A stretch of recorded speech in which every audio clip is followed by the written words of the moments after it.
Hello, my name is Sandy Adamitis, the social media director for the Page International Screenwriting Awards, and your host for the Writers Hangout, a podcast that celebrates the many stages of writing, from inspiration to the first draft, revising, getting a project made, and everything in between. We'll talk to the best and the brightest in the entertainment industry and create a space where you can hang out, learn from the pros, and have fun.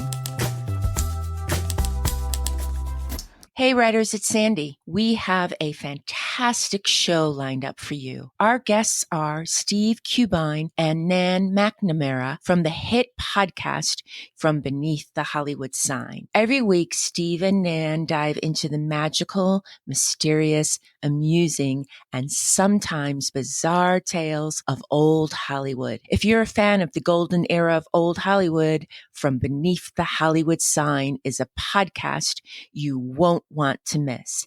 So follow and listen to them. On today's show, we discuss the mysterious death of Thelma Todd and whether her screenwriter, director, boyfriend, Roland West, had something to do with it. You can enjoy this episode, but we highly recommend listening to the previous 3 episodes we did on Thelma Todd, where we go into a lot more detail. Those episodes are 47, 48, and 57.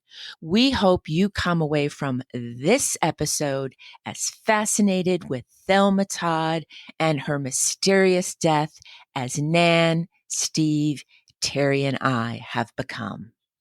One thing, trigger warning, we talk about suicide in this episode.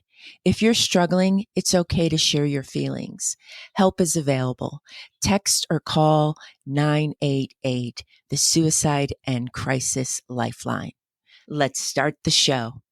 Terry, It is a special day here at the Writers Hangouts. Because? We have 2 wonderful guests. You know, I noticed that right away. Did you? Right away. We have Steve Cubine and Nan McNamara. Yay! Thanks, guys. From Beneath the Hollywood Sign, one of our favorite podcasts. Oh, well, right back at you. We love your pod as well. We do. Thank you for having us. We're so excited to be here. So, writers, if you remember, back to Christmas of 2022, we did 3 episodes about actress Thelma Todd and her screenwriter, director, boyfriend, Roland West. You can listen to this episode and enjoy it, but I highly recommend hitting pause and going back to listen to episode 46, 47, and 57. Jump to 2023, and I start listening to a podcast called From Beneath the Hollywood Sign. Thank you for listening. Thank you so much. Comes out every Sunday. Correct. Created and hosted by our guests, as we mentioned, Steve and Nan, and I love you 2 so much. Aww. Every time I listen to an episode of your podcast, I would think to myself, I wonder what Nan and Steve have to say about Thelma Todd's death/murder? We have thoughts. We have thoughts. We have thoughts. But we also have to say that you guys did such a fantastic job covering it in those 3 episodes. So to your listeners, if they haven't heard those episodes, they are fascinating. Yes. Go back and watch them. Yeah. They're so good. Yeah, really good. Thank you. Now let's kick off by revisiting the key points. Terry, will you do that? I will. Thelma Todd, an actress and businesswoman, was born on July 29, 1906 in Lawrence, Massachusetts. Her sharp comic timing helped her find success in Hollywood. Thelma starred in movies with the Marx Brothers, Laurel and Hardy, and Zazu Pitts. Tragically, at the age of 29, Thelma died under suspicious circumstances. On Saturday, December 14, 1935, Thelma was last seen in Pacific Palisades. She spent the day Christmas shopping with her mother. We know how much that can take something out of a person. She later attended a dinner hosted by Lupinos and their actress daughter, Ida Lupino, at the Trocadero. In the early morning hours, Thelma's driver dropped her off in front of her sidewalk cafe on the Pacific Coast Highway, where she lived in an ocean view apartment on the 2nd level. On December 16th at around 10 a.m., Thelma's assistant, May Whitehead, started her morning by going to the garage to drive Thelma's Phaeton down the hill to Todd's apartment above the cafe. When May opened the garage, she discovered Thelma slumped over the steering wheel, deceased. On September 14th, a Saturday, the evening before her death, Thelma and Roland West, Thelma's on and off boyfriend and business partner in the cafe, had been fighting before she left for the Cafe Trocadero. He told Thelma to be home by 2 a.m. Women love that too, by the way. Yeah. That's a good thing. Yeah, tell me what time to be home. I'm happy. I'll be checking that out. Thelma spotted her ex-husband, Pat DeChico, the son of the Broccoli King. I love that. You know, Carrot King rolls better, but you gotta pick There's got to be a broccoli king. you gotta go with your vegetable. With his new girlfriend. Thelma left embarrassed and humiliated because she thought he would be her date for the evening. Thelma left the Cafe Crocodero at around 3 a.m. The driver who dropped her off after the party said Thelma was unusually quiet and told the driver not to escort her to the door as usual. The coroner determined that Thelma died between 5 a.m. and 8 a.m. on Sunday from carbon monoxide poisoning. When she was discovered, her car was still engaged to be running but was out of gas. She was found still wearing her party clothes. That's what I do too, by the way. Yes. From Saturday night, even though she had peas and carrots in her stomach, interestingly enough, which weren't served at Cafe Trocadero. Ooh, intrigue. That is. It's all very interesting. You would think that's it. It was a mistake, but there's so much more to this story. But to start us off, I found Thelma Todd's Sidewalk Cafe cocktail menu. Ooh, okay. Nan and Steve, I'm going to hand you, there's the menu. Okay. If we were podcasting from Thelma Todd's Sidewalk Cafe, what drink would you choose? Oh, wow. Oh, boy. That's a tough one. As you look over the drink menu, I also want to point out that the logo for Thelma Todd's Cafe is "Quality is cheap at any price." I think I would work on that. That's fantastic. That is not quite what I think they meant. Right. Corkage That's was funny. $1.50 per person. I guess if you brought your own alcohol. That sounds like today's prices, doesn't Yeah, it? it That's does. very high. It does. Now, what drink would you have chosen? I think I'm going to go with gin smash. I'm not even sure I know what that is, but gin sounds like a very 30s kind of thing to be drinking. And who doesn't love a good gin martini, right? Exactly. But just look at the vermouth. Don't really put any vermouth in there. Yeah. Steve, what drink would you have It's chosen? tough. Well, first of all, I love the prices on these drinks. 40 cents, 35 cents, 50 cents. Those are my kind of prices. You know what? I'm intrigued by the milk punch. The milk punch sounds Thelma fascinating Todd to me. Milk punch. Doesn't that sound like such a 1930s drink? How about you, Terry? I would go with the Sidewalk Fizz. It sounds like the most dangerous drink. It sounds like I'm not in the bar anymore, and I'm walking around fizzed.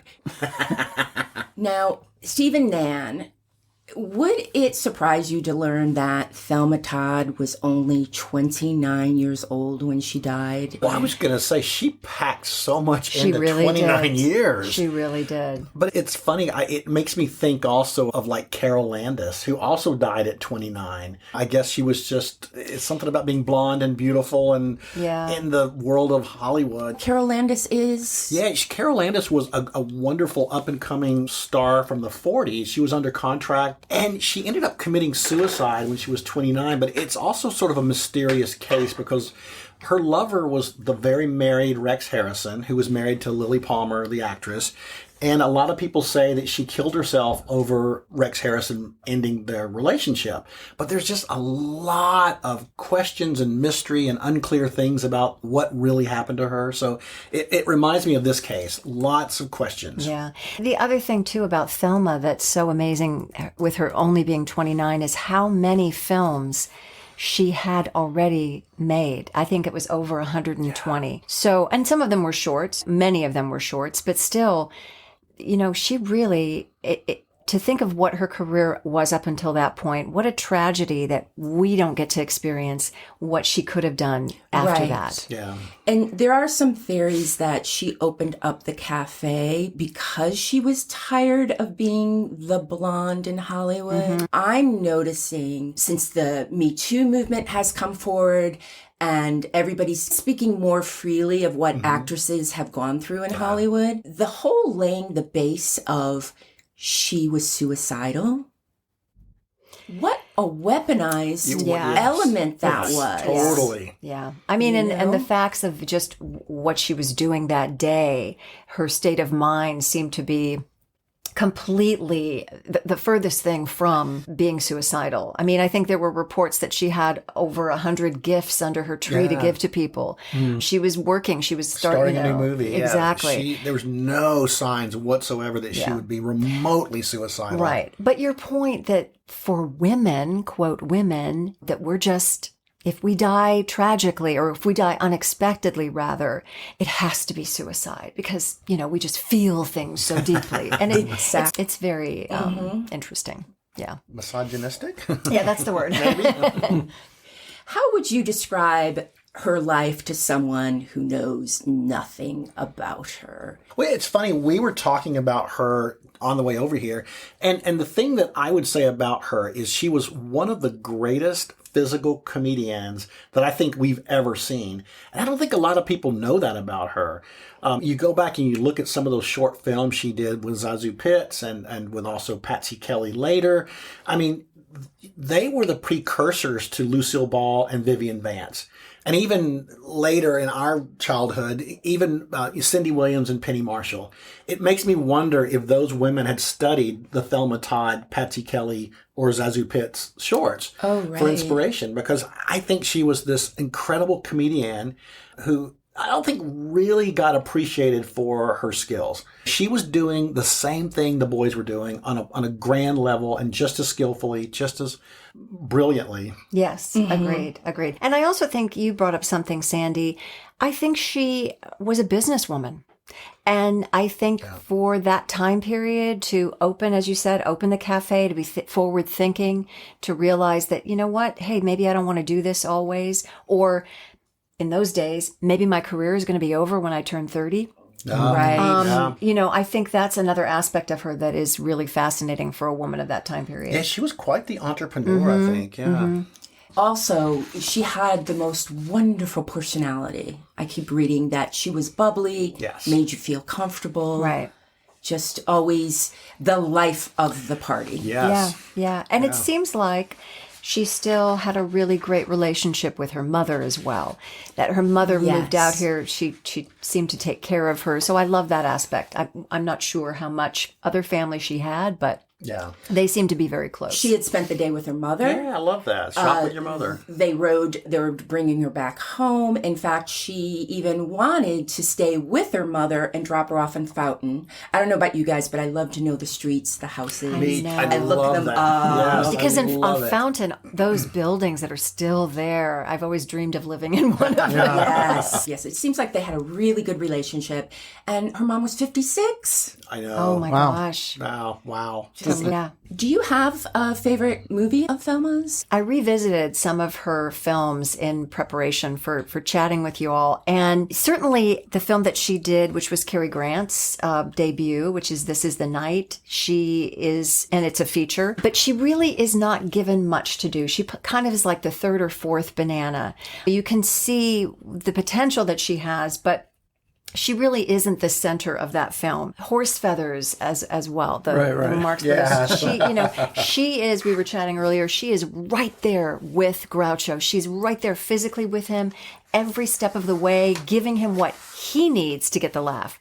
She's not getting the laughs, though. So it's really the shorts with Zazu, I'm not sure how we pronounce her name. Zazu. But it's those shorts are the ones that I go back to and I think, wow. Yes, this is where you really see her potential. And just that they were doing something, as you said, like the boys were doing, it was really remarkable. Her talent is so clear in those shorts. If I was suggesting something to somebody to watch of hers, I would say, see those go shorts. there. I did watch a little bit of the Roland West, who I'm sure we'll talk about. Wow. Roland West directed film she was in. I believe it's called Corsair, if I'm not mistaken.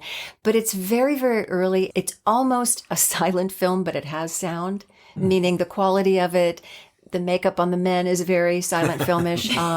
And again, she's not given much to do. She's kind of off to the side. So I don't know, Steve, did you have? And I have to agree with you. I always go back to those shorts because I think in a lot of the feature films, she was just the girl. Mm-hmm. And I don't think she ever had the opportunity to show her comedic brilliance.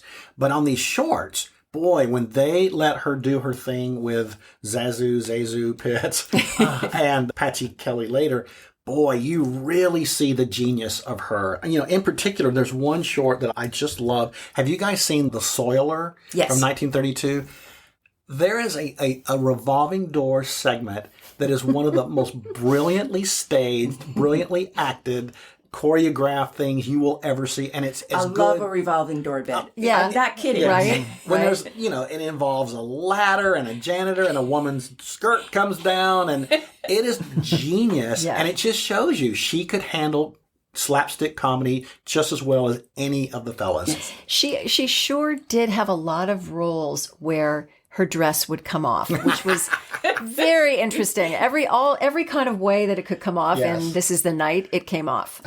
There's another short, and it's about all these dates take them to Coney Island. I forget the name of it, but it's always about they're going through the fun house and the air blows their skirts up. And, Yes. Of course, they're going to find any way possible to get this woman's skirt up. But I think anybody who's an actor or wanting to be an actor in comedy, to study what she does, Right. it's really a wonderful education.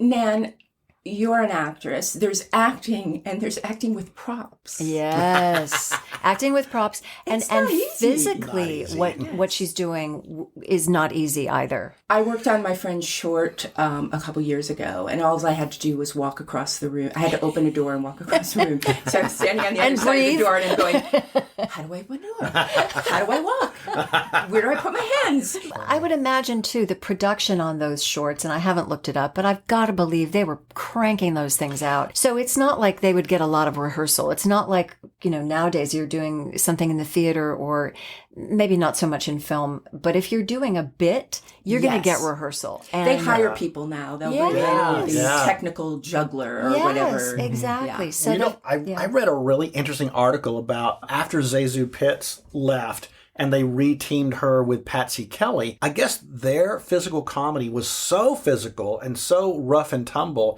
that when Patsy came on board after one movie, she was ready to quit because she went home bruised and yep. cut and battered and beaten up. And she's like, I can't do this. Yeah, So that just shows you how committed they were to that comedic. Nobody from slapstick. SAG was on set going, Clearly from not. the union going, and no stunt people. No, I mean, yeah. Were you aware of Thelma Todd's death? Oh, yeah. Yes, we were. We had actually talked about doing an Yeah. episode about it. For us.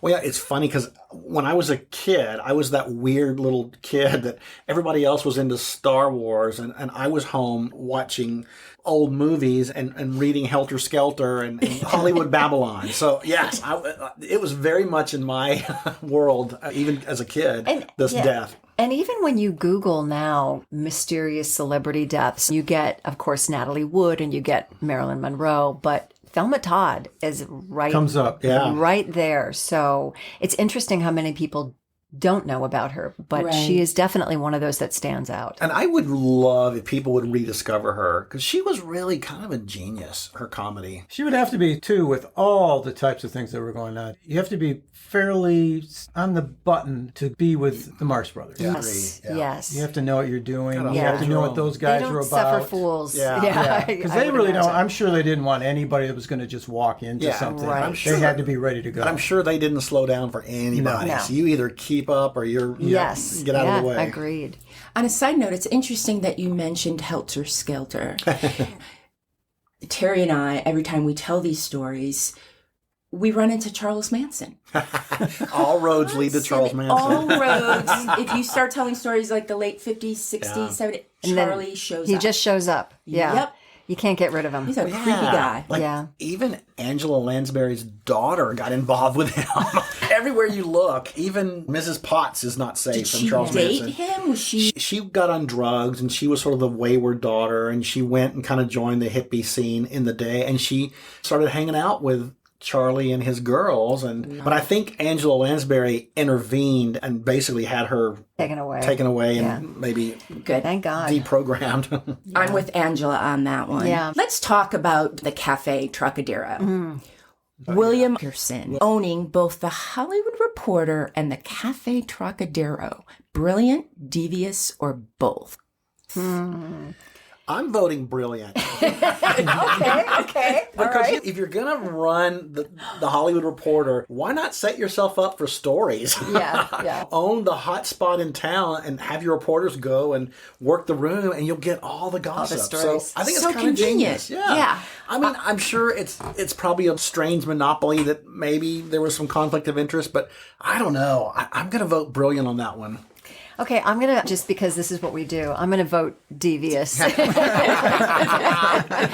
love it. Because I think of him, and yes. Well, neither one of us have any love for this man. No. First of all. Yeah. I think of him as somebody that if I ran into him, I wouldn't trust him Yes. at all. And part of that is we did an episode on the blacklist. Yeah. It wasn't about the blacklist specifically. It was about Maureen O'Hara kind of standing up for the paper that was telling lies about her, the newspaper at the time, or the magazine, rather. Confidential magazines. Yeah, but Wilkerson started Billy's List in the Which Hollywood was Reporter. the He first started blacklist, the yeah. first blacklist. Get out of town. Yes. I did not know Yeah, that. the Red Scare, the list, comes from Billy Wilkerson publishing in the Hollywood Reporter People. names of actors and directors and Yeah. writers that he felt were subversive to the American way of life. And that's what really started the whole thing with McCarthy and the committee. And Because they took that list and then they ran with it. So I think of him as, you'd probably definitely want him on your side if you were an actress in Hollywood in the 30s. You definitely want him liking you and wanting to promote you. But I would stay at arm's length for sure. Yeah. Terry, you get to do the tiebreaker. Okay. Do you think it's brilliant, devious? I'm going with devious. I think that's a tradition here in Hollywood that just never seems to end. Somebody with power that wants what they want. You can only go back in time for one evening in 1934. Where do you go? The Troc, the Coconut Grove, or Schwab's Drugstore, and why? Good question. Let's start with you, Nan. Yeah. Oh, okay. All right. I thought about this quite a lot, probably more than I should have. But I'm going to go with the Coconut Grove if I can get to pick the night in 1934. Oh, please. Because the Academy Awards were held at the Coconut Grove in 1934. And I would love to have gone then because Katharine Hepburn and Charles Laughton won for Best Actor and Best Actress. Wow. And I would love to rub elbows with them.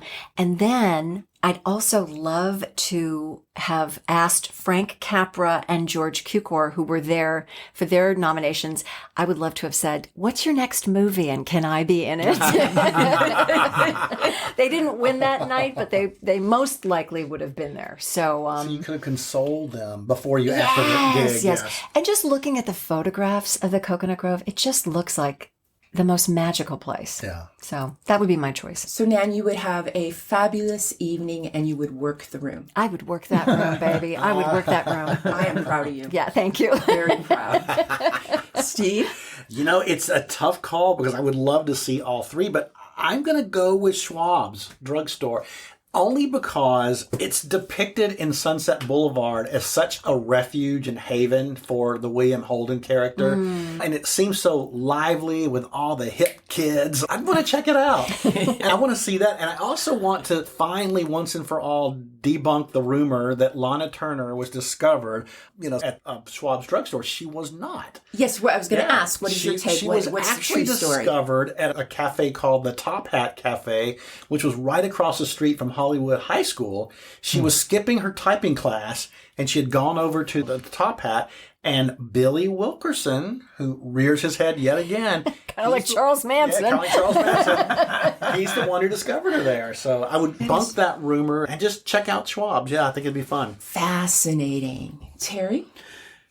Well, earlier I had a sidewalk fizz, so it'd be on the swabs for aspirins. That would be my single goal. Yes. No, I'm with you. I think that's a spot where soaking that up for 5 minutes would be something. Iconic. Sandy, what about you? Schwab's. Same reason. Yeah. Sunset Boulevard, I would be looking for Joe. Oh, I know. Joe Gillis. Gillis, Yeah. is that right? Joe Gillis. So I hope I get there before Joe Gillis I know. goes swimming. Yes. Poor Joe. Basically. Oh, my gosh. Now back to Thelma and the day that they found her. The scene outside of the garage in Pestino Drive is heartbreaking and infuriating. How do you feel the police handled the investigation? Now, May found her. She was alerting people, and it seems like the telephones must have been ringing like crazy across Hollywood. Her mother arrived, friends arrived, West arrived, Chico arrived. Yeah, I was going to say Pat DeChico They're arrived. all outside. We're not talking a big boulevard. This is a canyon road up in the hills. Well, I think it turned into a circus. I think it became a media circus. And the whole idea of the police chief popping in just long enough for a photo op with the dead body, and then he leaves. I mean, I think that just kind of tells you, what that investigation was like. So many people were let in that garage who probably shouldn't have been. It's if they determined protocol that day. Yes, exactly, Terry. Yeah, like, that's fine. Let him in. Let Roland West in for half an hour. Yeah. What was that about? Were the police enamored of he's somebody in Hollywood? I mean, they couldn't have recognized him. Probably not, but I don't know. DeChico got in there too. Yeah. It almost feels like even though Thelma was gone, people were still trying to make money off of her or fame off of her. I mean, the photos. And again, that the police jumped to suicide immediately without even a real investigation. investigating. Yeah. Those photographs are really disturbing. Yeah, they're harrowing. So disturbing. Yeah. And Roland West, he opened the door. Mm-hmm. Now, I often wondered if May, the assistant, also opened the door.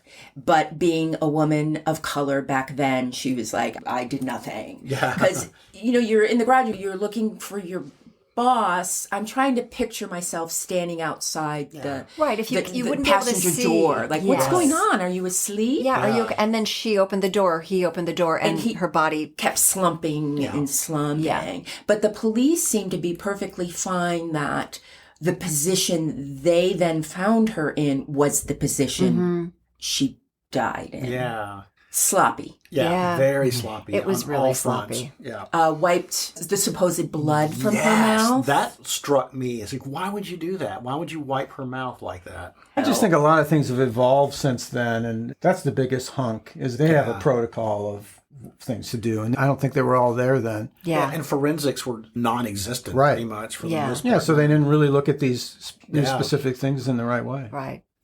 And then it was combined with the studio system got involved the very next day. They came forward. Schnick, I think his name was. Yes, I'm forgetting. Joseph Schnick, yeah. And it basically would stand outside of West's house and just say, oops, it's a suicide. Roland's the best. Thelma had issues. Case closed. West got his own doctor to say that Thelma had a heart problem and probably a heart attack. I'm just shocked by the rallying of... Right. And because West was considered such a talent, but what about Thelma? Yeah. Right. Yeah. Right. And nobody really can stand up for Thelma because her mother, I'm sure, was despondent. And if Roland was trying to cover up, he would have been the only person probably that would have been able to help her. And the studios are just going to take advantage of her death in whatever way they can maximize, Right. The level of concern. Yeah. It's like Right. nothing to see here, folks. Yes. How can this benefit us? Yeah. How or can how it can benefit we, us? repress this to not cause a scandal for our studio. Right, right. Now, Terry and I discussed the theories behind Thelma's cause of death. I love all the theories. I want to break them down here and get your opinions on each theory. The first one, bad move. Thelma was locked out of her apartment building, so she went to West's garage and got into a car to stay warm. Unfortunately, she made the fatal mistake of running the engine while shutting the garage door. And just to do a quick review, there was the building, and out back was a 210 steps that went up to the road, and then there was a garage and a house. That was West's house. West would sometimes sleep down where Thelma was because supposedly they were involved, but he also had a house. He also had a wife. It was complicated. Mm-hmm. Yes. Very complicated. So Thelma is just walking up these steps in an evening gown, 3 o'clock in the morning. 200 What do you think? steps. Right. Wooden, Well, not cement. yeah, and there were reports that the shoes that she had on did not show any signs of Scuffing. or anything. I don't think you can go up 271 steps and not scuff a shoe. Yeah. And not dance all night. And dance all night. You're right, Sandy. And not dance all night. And you've had alcohol. So I'm thinking no. It's very, very cold by the beach. Yes. Especially When in you're climbing December. up this December, hillside. yeah. Mm-hmm. It makes me wonder, and it's something that your friend, the forensic investigator, said on that Kyle episode, was that people in that era were very aware of the dangers of carbon monoxide in closed spaces. So being an intelligent woman that I think we all agree she was, I think she would have been aware of those dangers. So I don't know that she would have just locked herself in a garage and I'm cold, let's turn on the Although engine. if she was a little tipsy and she was tired because she had had a full day, I think and walk those 271 stairs. Yeah, and she walked those After stairs. dancing all night, having a tooth extracted. I was That's going to right, say she had the tooth she had dental work, she went shopping, and then she had the party and all of that. So What a big day. she might, It is a she full might day. not have been thinking completely, Right. clearly in terms of that. And like you said, I do think if she's as sharp as I'm guessing, someone that can do the things that she's doing professionally, I think she's probably aware of the don'ts. Yeah. And I think Yeah. shutting the door and having the car on is one of those. She Yeah. knew that. Yeah, I think she knew that. So I'd ditch that one. The other thing that's interesting, you brought up the supposed heart issue that she had, and I think her mother even said she had a heart issue in one of the reports.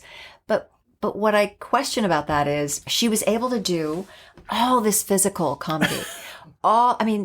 This is not easy stuff. And this takes stamina and you're doing it over and over again. I mean, maybe they didn't do a lot of takes, but I would think that there would have been signs of that being a real issue prior to this. Yeah. Nowadays, you have to have a physical before you start a production. Yeah. Was there anything like that back then? No, there was I don't think so. nothing like that back. They didn't have the unions to really dictate those things. So yeah, it was the wild, wild west. And the doctor had to put his cigarette down. Yes. Right. Exactly. She had a heart problem. It's funny. That is funny. So suicide. Thelma killed herself in the garage of her lover. No way. No way. No way. No Enormous way. motive problem. Yes, exactly. There was just nothing to indicate that woman was remotely suicidal. Yeah. I loved, though, what Kyle said about the idea of suicide. Many of us think, and he's in the biz, many of us think suicide is always planned in advance and that there are more suicides that are based on an event that happens. It's an impulsive thing more than I'm going to plan this out. I think he mentioned a statistic, but it was over 50% or at least 50% where something happens and you just decide to do it as opposed to planning it. But like you walk up all these stairs. So Right. when you go, I'm not doing this again. I'm not doing this again. But even given that, I'm with you. I just don't see that happening. Right. That's not really. Yeah. What would get her there? She had a lovely evening. She's fighting with West. We don't know how complicated that relationship was. And then there was the talk of the crossword she exchanged at the restaurant, at the Trocadero with Pat DeChico. Exactly. I guess we're supposed to think that might have caused her to rush home and run up 271 stairs and kill herself? I don't think so. Thelma, well, I don't know. She did seem to be excited maybe to meet up with him again. It could just be to say, look how great I'm doing without you. Yeah. I have no idea. But he did embarrass her. And but yes, maybe she was depressed. She gets back home. She's locked out. She fights with Wes. Maybe she doesn't. But she has a dog she very, very, very much cares about. Yes. So I don't... That changes everything That for me. changes She's everything. never You don't leave your dog. No. That would be wrong. Exactly. Yes. So maybe she is in the garage and I'm 29 years old. I'm unhappy. I can't even get into my own apartment. Yeah. I danced all night. I drank champagne with fabulous people, and I'm making movies, and I'm beautiful and young and wealthy, and My wife and I always bring up this one thing, especially about somebody who seems to be struggling in the news. You think, and we both come to the idea that some people get used to a high level of conflict and they roll with it. She does seem like somebody who rolls with it. Getting a tooth pulled, that would have been a big thing for me. I would have probably settled in after that and said, I wouldn't have gone out. Exactly. Yeah. Well, she had a resilience that doesn't really give you any indication that she would have been taken down by the any of perfect this. word, Yeah. resilience. It takes a village. Thelma was murdered by either jealous West, possible, abusive DeChico, possible, or West's wife, Carmen. The Chicago Tribune claimed that Carmen threatened to kill Todd for squandering money at the restaurant where she and her husband West were business partners. I don't think DeChico has a motive, really. I guess if they had gotten in some sort of physical thing and he had gotten so angry, it wasn't premeditated, he could. But there's no indication that he was anywhere near her. I don't think there was some talk about her being on the beach with him and arguing with him. But if you're on the beach in a gown like that, you're going to have sand on your shoes. Great point. Sand in the car, something. And there's going to be, I think, more of an indication of he hit her or he strangled her. And so there wasn't, I mean, I know there were things with her nose, but that wouldn't have killed her. You know, if he had locked her in the garage and turned on the car, perhaps she would have been passed out, but he had no guarantee that she wouldn't have woken up before. And turned the ignition Yeah, off. so, and I don't buy Carmen either because I think Thelma could have been part of her meal ticket. The reason that cafe was so popular is because it's called Thelma Todd's Cafe, not Carmen's Cafe. Right. So the golden goose. Yeah, it would have been short-sighted. Again, crime of passion, maybe, but I don't buy that. I don't know if that event actually happened that night. I can just see, that any stirring was all of a sudden had to be dealt with. Yes. Well, I am curious though. Have you, in your research, Sandy, did you ever find? Did they offer an alibi for Carmen for the night that she was killed? No, but I don't even think she was on premise. Oh, She okay. wasn't living in the house at the time, and she wasn't living at the complex. Yeah. Interesting. That's interesting. So Yeah. Roland and Carmen were already estranged, even though they were married. Were they estranged? They at were that point? estranged. Yeah. They were not living together. Carmen was living at another location, And probably did- in another fabulous Did house. I read somewhere that in the main house on top of the hill were her parents living there?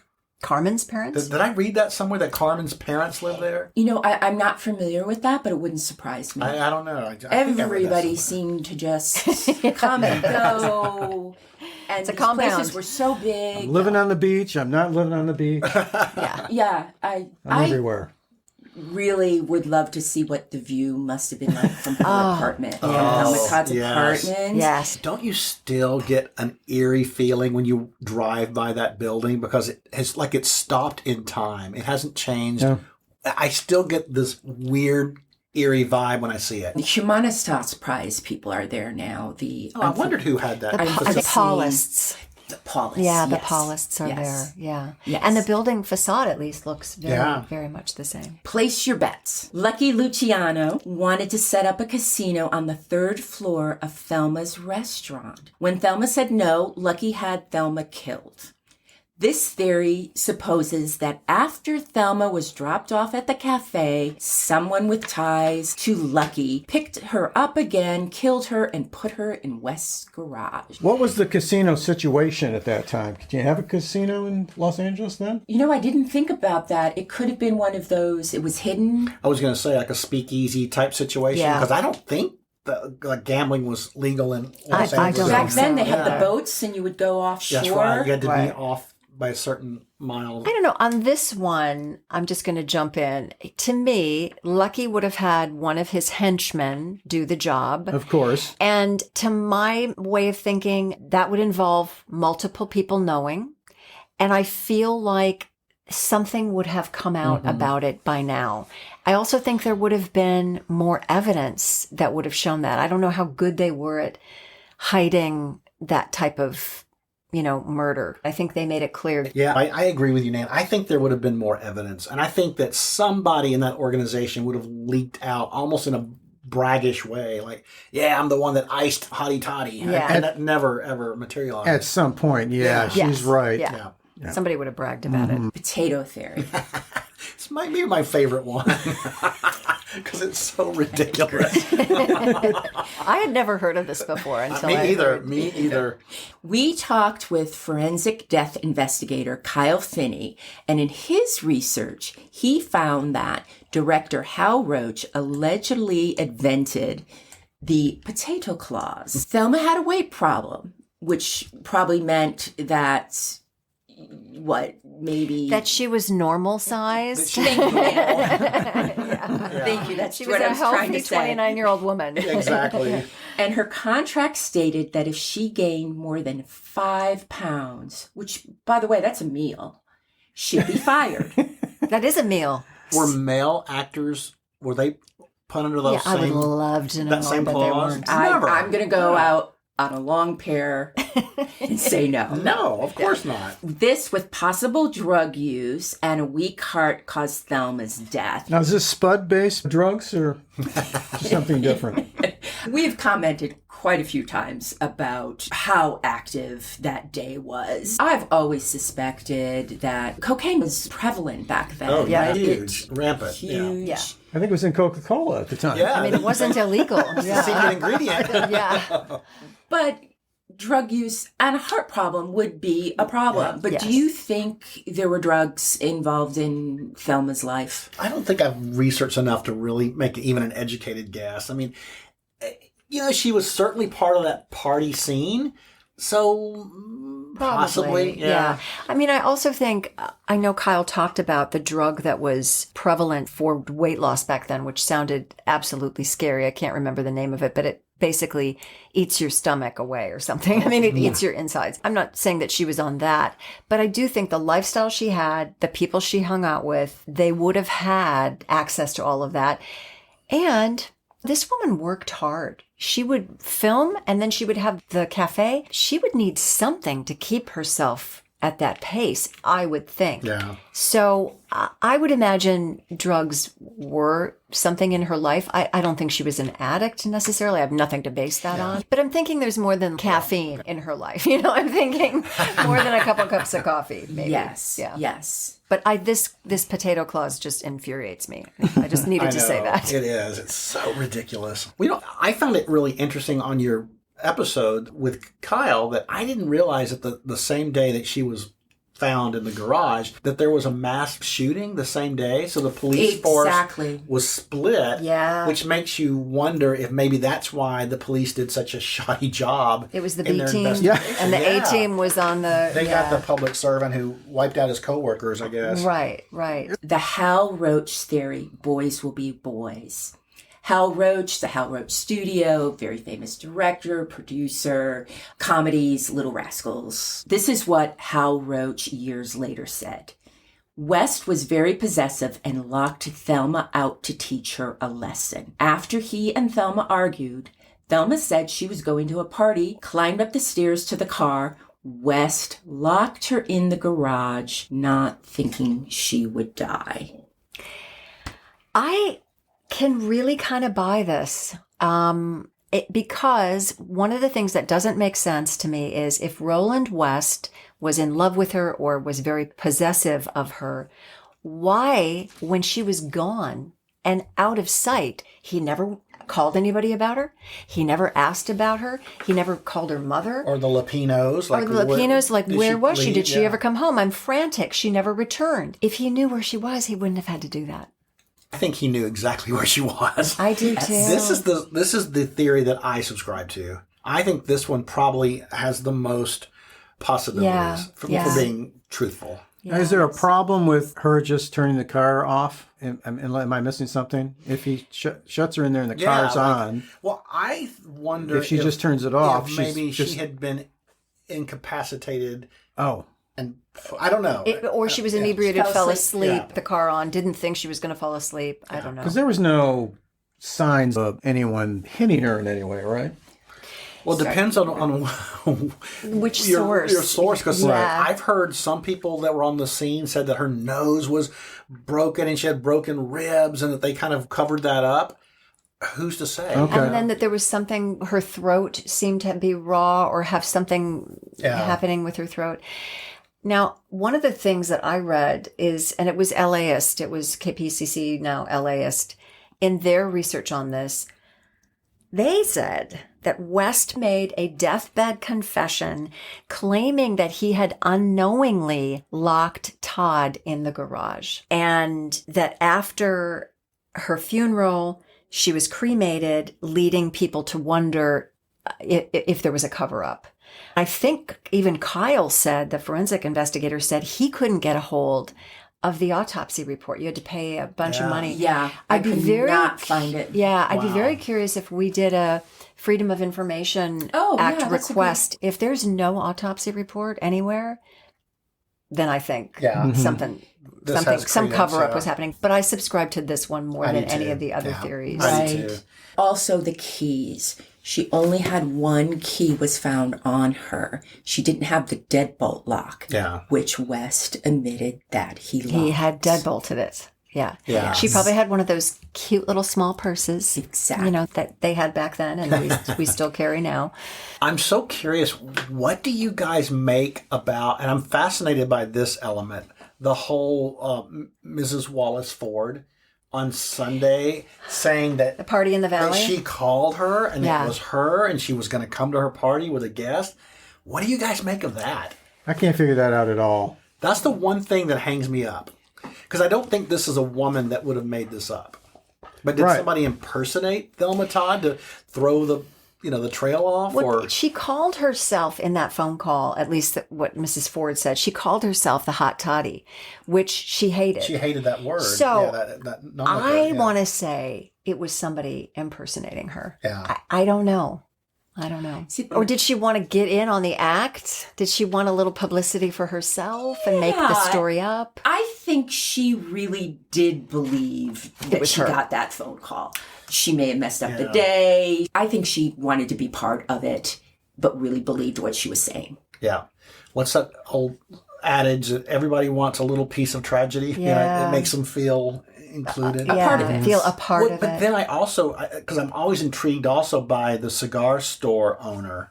That came out of nowhere. Like, I didn't know about that. He said she came in and actually used the phone. Yeah. Was he also just wanting to horn in on the notoriety? And we have to remember, it was such the product of its time. She came in, what did he say, desperate? Yes. And asked him to place the call.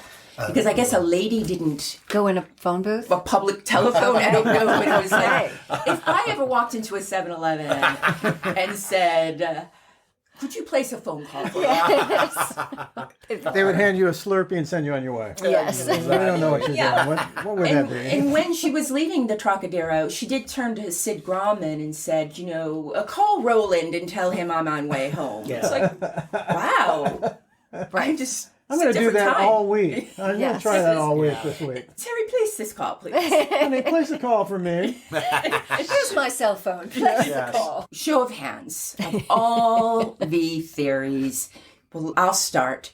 I have my hand up, Roland West. Yeah, I'm rolling with Roland. I am Team Roland. I think I have to go with the team. Yeah. Now, did Roland West do it on purpose or was it an accident? I think it was an accident. I think it was an accident. Yeah. I think it was an accident. I think it's probably, but I think he was pissy at the time. So Yes. because he said be home by 2 and she played with the clock a little bit there. And I think he is in a bad mood about it. I think maybe his bad behavior should be considered part of it. I think this is a good reminder that nothing good ever happens after midnight. And so you need to be home and in bed, right? Because if she had been home and in bed, I bet she wouldn't have Yes. But when I was 29, nothing good happened until after midnight. I agree. After hours clubs are the best. Yes, That really indeed. is when things get fun. Yes. But the tragedy that everyone looked away, and it was just easy to say, Roland deserves to live his life. Thelma's gone. Let's just call it a day. Yeah. Yeah. That kills Yeah. me. I know. I want justice. There was no justice justice. for Thelma no ever. justice Yeah. for Thelma. Yes. Which is, it's frustrating. Yeah. This, I could talk about this for hours and Yeah. hours. In fact, we're going to turn off the mics and we're going to go a little more just us into good. There are Charles sleeping Manson. bags and potato chips, so Okay, it's going to good. be a great night. All right, We're good. down.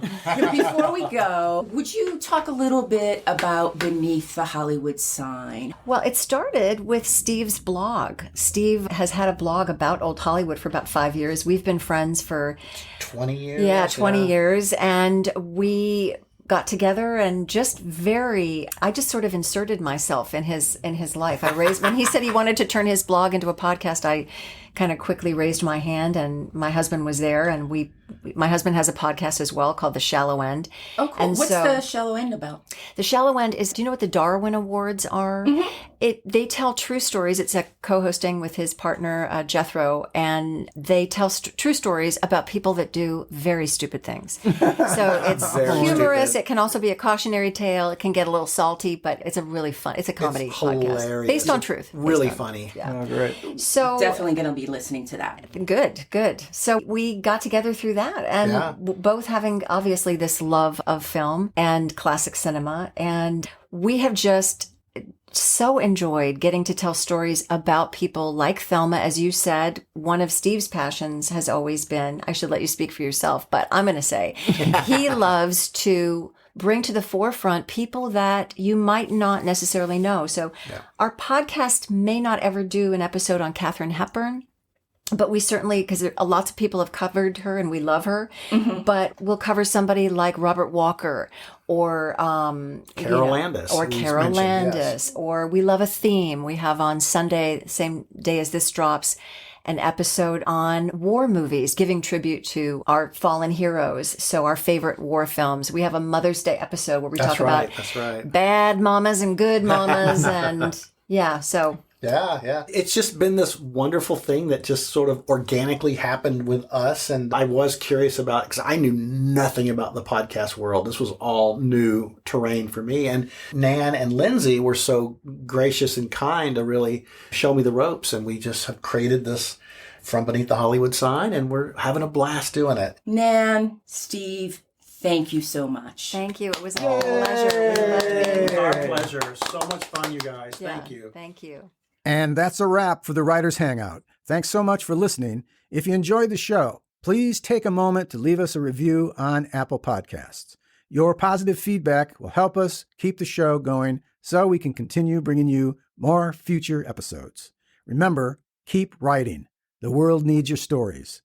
The Writers Hangout is sponsored by the Page International Screenwriting Awards with executive producer Kristen Overn, producer Sandy Adamitis, and myself, Terry Sampson. And our music is composed by Ethan Stoller.